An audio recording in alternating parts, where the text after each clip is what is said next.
عزيز غالي رئيس الجمعية المغربية لحقوق الإنسان بعد فضيحة الدم الملوث بالسيدا والتي فجرها قبل أيام، وبعد خروج مدير ديوان وزير الصحة يتهكم على غالي وعلى الجمعية وينفي صحة هذا الدم، يعود غالي ويرد من جديد حول تصريحات مدير الديوان ويتوعد بمقاضاته.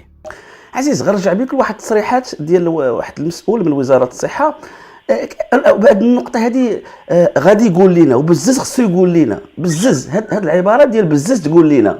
الدعوة كاينة في المحكمة طبعا، بالسيف عليه يقول لنا شكون اللي دار هذا الرابور. طبعا بالسيف عليه شكون هذه الجهة، خصو يقول لنا شكون هي الجهة اللي دارت التقرير. ايوا ما قلناش هاد الناس هادو شكون هما اللي داروا هاد التقرير.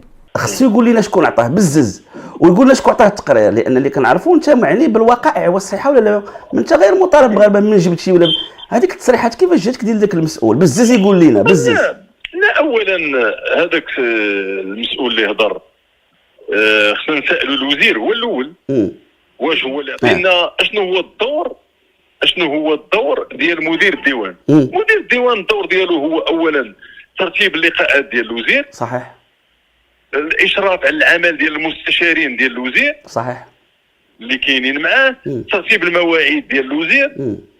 اذا هذا هو دوره مرتبط بما هو سياسي بين قوسين ديال الوزير. هذاك الشيء علاش مدير الديوان ما عندوش بلاصه في الهيرارشي ديال الوزاره، كل وزير كيجي معاه مدير الديوان ديالو اللي تيكون قريب منه، كاينين دي زافينيتي بيناتهم.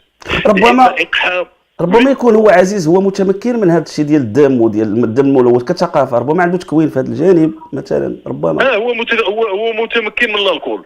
اذا تخلط ليه الالكول ديال النشاط مع الالكول ديال التعقيم كنظن هذا مشكله عنده. كيفاش الالكول؟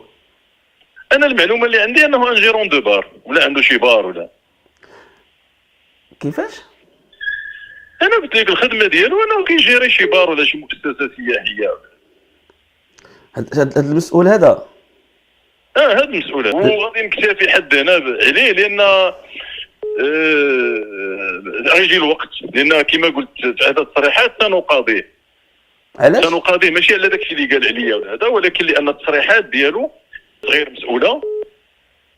التصريحات ديالو مثلا فاش قال لنا ديك الشكوى والماكينه اللي كيدير فيها الدم وان الدم الخاسر تيتلاح، خصو يجي يقول لنا فين كيتلاح.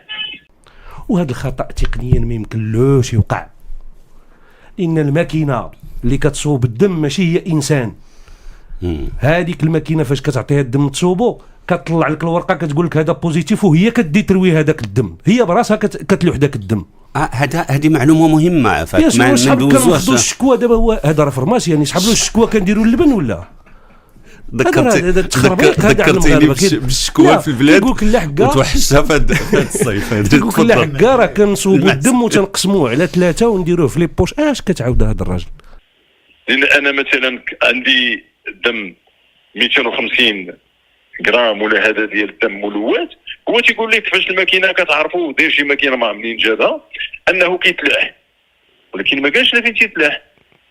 القانون ديال 95 اللي كينظم الاعمال ديال ترانسفيزيون سانغين، ان فاش يكون الدم ملوث مثلا بالسيده يجب ان يحرق، ماشي يتلاح. اذا هذا ما فهم حتى حاجه.